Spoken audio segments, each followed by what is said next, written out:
সন্ধিয়া হ'ল দেই আমি যে আকৌ ওলাইছোঁ ফুৰিবলৈ ডাঙৰ অহাৰ পৰা আমি 5টা লগ এৰা এৰি হোৱাই নাই আজি আকৌ জানহঁতৰ ঘৰলৈ যাবলৈ ওলাইছোঁ মানে বাই ভনী আৰু ককাই ভাই মৰমবোৰ কিমান যে মানে হেঁপাহৰ ন পাহৰিব নোৱাৰি আৰু আজি শ্ৰী শ্ৰী মাধৱদেৱৰ জন্মতিথি সেয়েহে আমাৰ ঘৰৰ পদূলিমুখত এইদৰে চাকি জ্বলোৱা হৈছে আৰু প্ৰত্যেক বছৰে এইদৰে এনেকৈ চাকি জ্বলোৱা হয় আৰু আমি গোটেই 5টাই আহিছোঁ এইফালে কাকা আৰু হৰুৱাই আৰু এইফালে সৌপুৰ লগত আমি দুজনী মুঠতে দুখনতে 5টা এনেকৈ মানে উঠি লৈছোঁ আৰু গৈ আছোঁ জানহঁতৰ ঘৰলৈ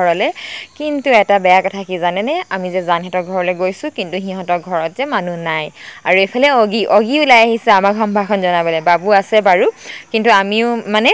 অহালৈকেহে ই বাট চাই আছিলে তাৰপিছতে ইও ওলাই যাব ইছৰাম ঘৰৰ অৱস্থা ঘৰত যেতিয়া সৰু ল'ৰা থাকে এনেকুৱাই হয় ঘৰত কোনো নাই যদিও পিটপিটাই ফুৰিছোঁ পাকঘৰলৈ গ'লোঁ এইটো পালোঁ এইটোনো কি বুলি চাইছোঁ এইটো বোলে বেঙেনা হেনো এনেকুৱা বেঙেনা প্ৰথম দেখিছোঁ আৰু ঘৰত যে ইহঁতে নাই আমি 5টাই আৰু দেই নিজে চাহ একাপ বনাই আনি লৈছোঁ গোটেইকেইটাই খাইছোঁ